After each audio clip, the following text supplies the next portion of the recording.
Maintenant, une liste est ouverte, je ne sais pas, pour ceux qui veulent poser des questions ou bien pour ceux qui veulent s'adhérer déjà, c'est 10 euros comme je viens de vous dire.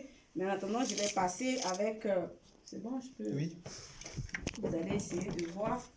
Je vais vous donner au moins 5 ou 2, 3. Comme ça, peut-être arriver à la maison, si vous avez vos voisins, vous pouvez déjà commencer à leur donner que voilà... 10, c'est mieux. 10. Donne à une personne, il va partager. Oui, Ok. donne. Donne à un enfant. Voilà. Tu Alors, prends, tu sais ce qu'on va faire, tu prends, donc chacun va... Est-ce que je peux prendre la parole? Oui. Alors, l'adhésion, ça c'est mon point de vue Ouais. en tant que chargée de mission sur la vie associative.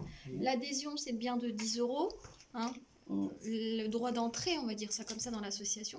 Mais rien ne vous empêche de donner plus et de demander aux gens de faire des dons à l'association parce qu'à un moment donné, le but de cette association-là, c'est quand même tirer sur l'humanitaire, l'entraide. Donc, si on n'a pas les moyens, on ne pourra pas avancer. Hein. Récolter des vêtements, etc., c'est très bien, mais il faut quand même des fonds pour pouvoir organiser des soirées. Voilà. Donc, à un moment donné, il faut peut-être répandre cette information-là et dire 10 euros ou plus.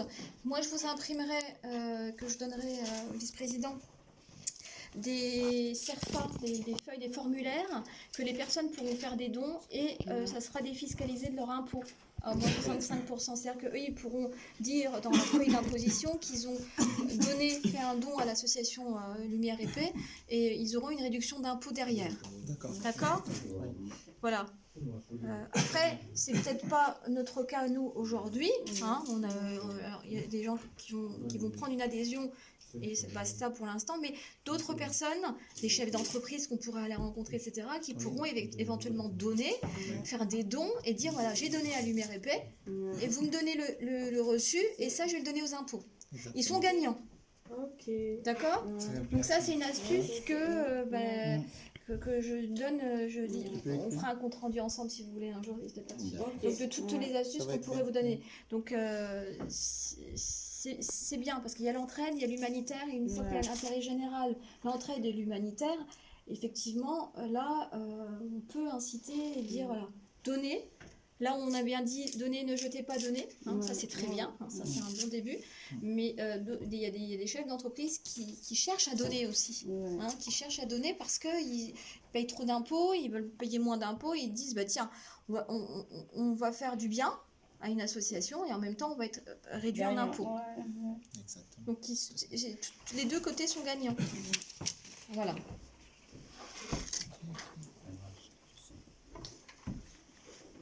Ok, bon, je pense que, est-ce qu'il y a quelqu'un qui veut intervenir ou bien quelque chose à dire ou comme une question? Ou bien comme si vous avez un complément de, je sais pas, voilà, vous pouvez toutefois prononcer pour parler comme un rajout. Mais en attendant, pour vous laisser la parole, je pense que je vais encore ajouter quelque chose de plus par rapport à ce que la secrétaire vient de dire, pour éclaircir un peu ce que nous sommes en train de faire. Il est vrai que c'est d'une manière brutale pour d'autres personnes d'entendre parler de l'association Lumière et Paix. Et comme on vient tout de suite de citer quelques points, je voudrais juste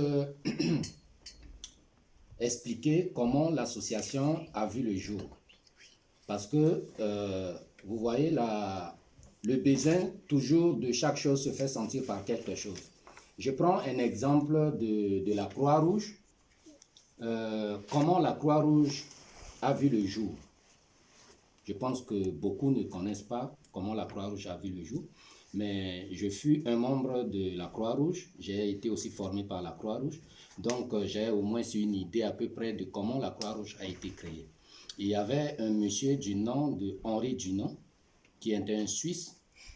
Dans ses affaires, il avait quitté Suisse pour Italie, et en traversant une ville, un petit village, il y avait une bataille qui s'est produite là. Il y avait tellement de la mort, il y avait des blessés, il y avait des gens qui pleuraient au secours. Et il se trouvait sur ce lieu où les gens avaient besoin de quelqu'un, mais il ne savait pas parce qu'il était seul. Alors là, il a couru par derrière parce qu'il avait dépassé quelques villages pour appeler d'autres personnes pour venir au secours de ces gens qui sont dans les détresses. C'est alors quand ils ont fini de secourir les gens, et après quand il est rentré attristé par son âme, par son esprit, c'est alors qu'il a eu à l'idée de créer ce qu'on appelle l'association ou bien Croix-Rouge. La Croix-Rouge symbolisait juste l'inverse du drapeau de Suisse. Et après Croix-Rouge, un groupe de personnes aussi a vu d'autres besoins et ils ont créé ce qu'on appelle Cristal Rouge. Et d'autres personnes, de 2 à 3 personnes, ont vu un besoin, ils ont créé aussi ce qu'on appelle la Croissant Rouge. Je crois que vous avez l'idée de tout ce que je suis en train de dire. Alors donc, un besoin peut se faire sentir lorsque tu te vois dedans. Et alors, comme je prends juste mon exemple en tant que vice-président, je suis un demandeur d'asile et je suis au milieu des demandeurs d'asile. Et la majorité de ceux qui sont ici sont des demandeurs d'asile.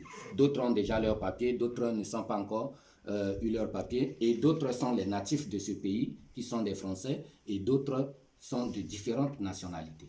Alors, on est au foyer, on voit les besoins, par exemple, si l'idée de ces flyers-là a vu le jour, parce qu'on a l'impression que les demandeurs d'asile gagnent que 200 €. Il y a des frais, des locations à payer dedans, ils mangent dedans, ils payent le transport dedans. Et ici, ils ont une charge au pays, ils envoient dedans, donc 200 €. Alors que c'est insignifiant même pour quelqu'un qui veut vivre au moins